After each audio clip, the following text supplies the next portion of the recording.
Mas a corte de Tycho não era nada do que Kepler esperava.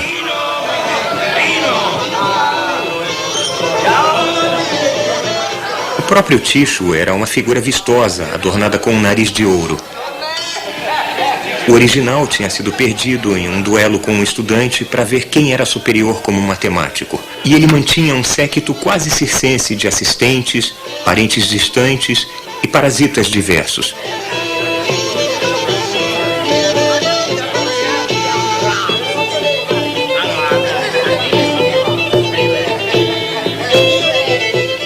Kepler não gostava das festanças intermináveis. Ele estava impaciente para ver os dados de Tycho, mas Tycho dava a ele apenas algumas partes por vez.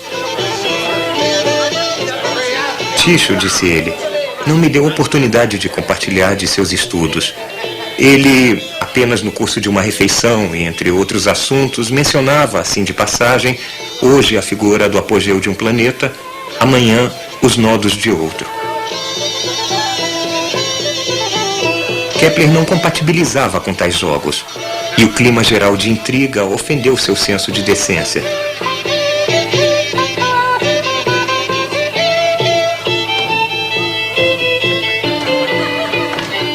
A zombaria cruel de todos para com o respeitoso e erudito Kepler o deprimiu e o entristeceu.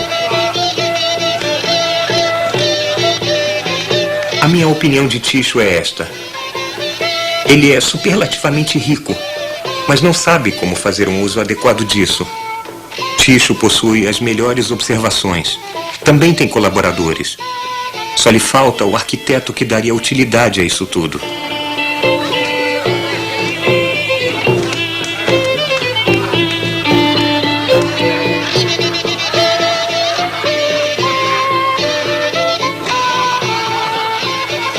Tycho foi incapaz de transformar as suas observações em uma teoria do sistema solar coerente. Ele sabia que precisava da ajuda do brilhante Kepler, mas simplesmente entregar o trabalho de sua vida a um rival em potencial, isso era impensável.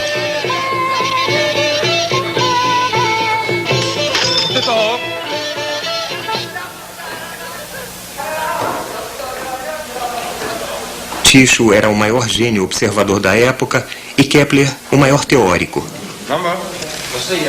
Cada um sozinho não conseguiria atingir a síntese que os dois sentiam ser agora possível.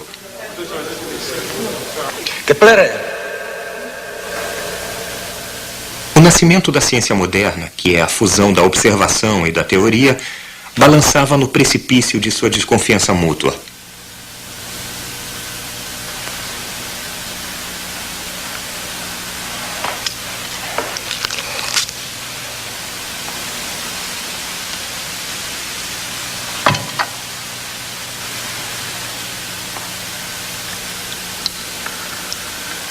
Os dois brigavam repetidamente e reconciliavam-se, até que alguns meses depois, Tycho morreu por sua habitual superindulgência com a comida e com o vinho.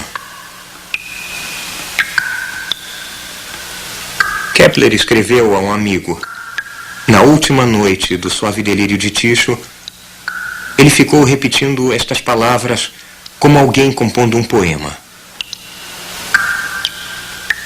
Não deixem parecer que eu vivi em vão. Não deixem parecer que eu vivi em vão.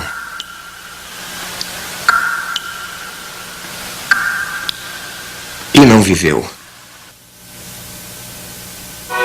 Finalmente, depois da morte de Tycho, Kepler deu um jeito de extrair de sua relutante e enlutada família as observações do aparente movimento de Marte através das constelações obtidas em um período de muitos anos.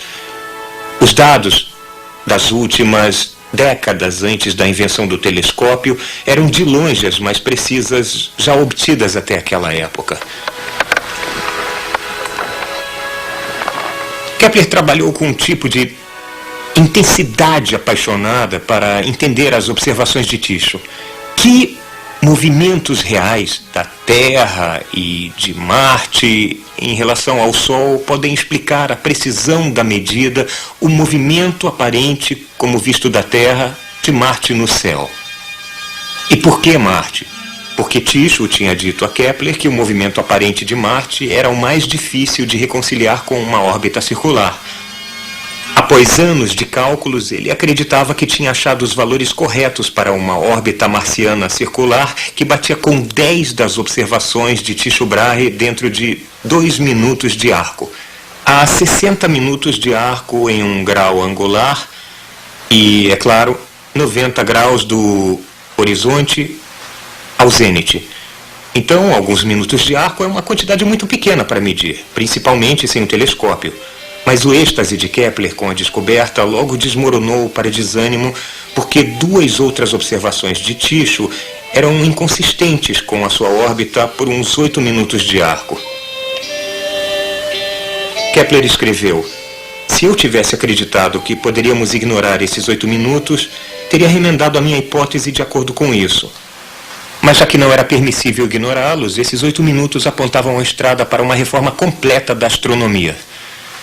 A diferença entre uma órbita circular e uma órbita verdadeira de Marte poderia ser distinguida só por medidas precisas e por uma corajosa aceitação dos fatos. Kepler estava profundamente chateado por ter que abandonar uma órbita circular. Isso abalou sua fé em Deus como o criador de uma geometria celestial perfeita. Tendo limpado a estabilidade da astronomia de círculos e espirais, disse ele, ele ficou com apenas uma simples carruagem de esterco.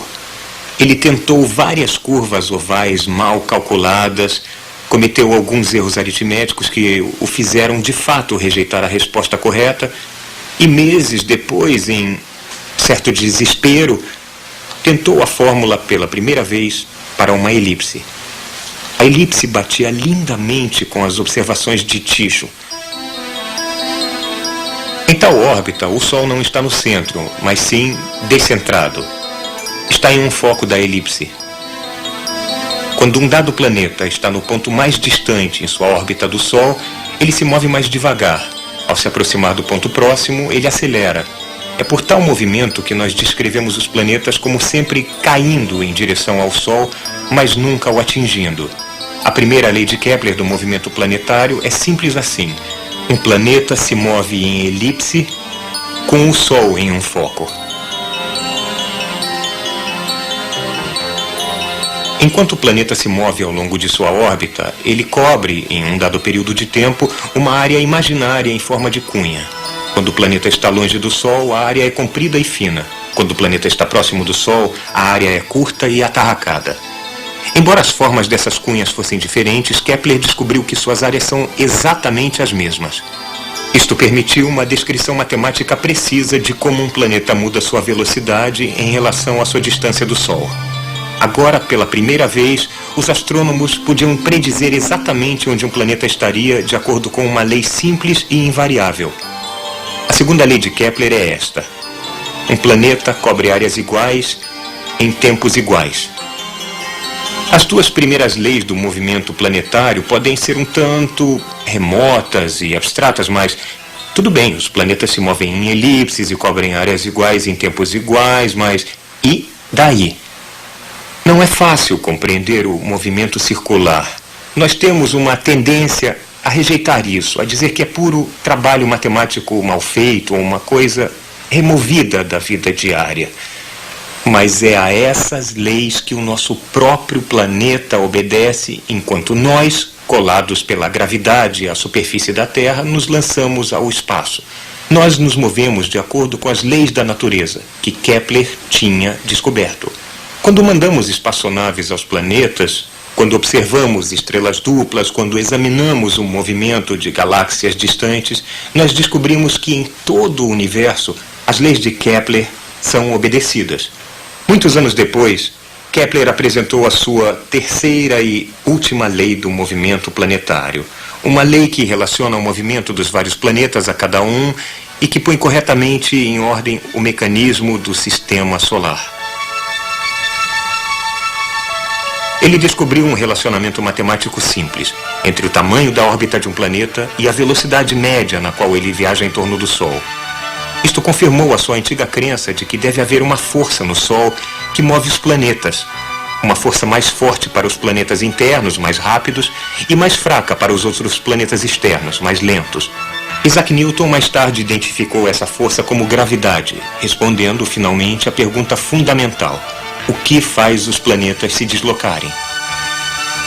A terceira lei, ou lei harmônica de Kepler, diz que os quadrados dos períodos dos planetas, o tempo para eles completarem uma órbita, são proporcionais aos cubos, a terceira potência de suas distâncias médias do Sol. Então, quanto mais longe um planeta está do Sol, mais lentamente ele se move, mas de acordo com uma precisa lei matemática.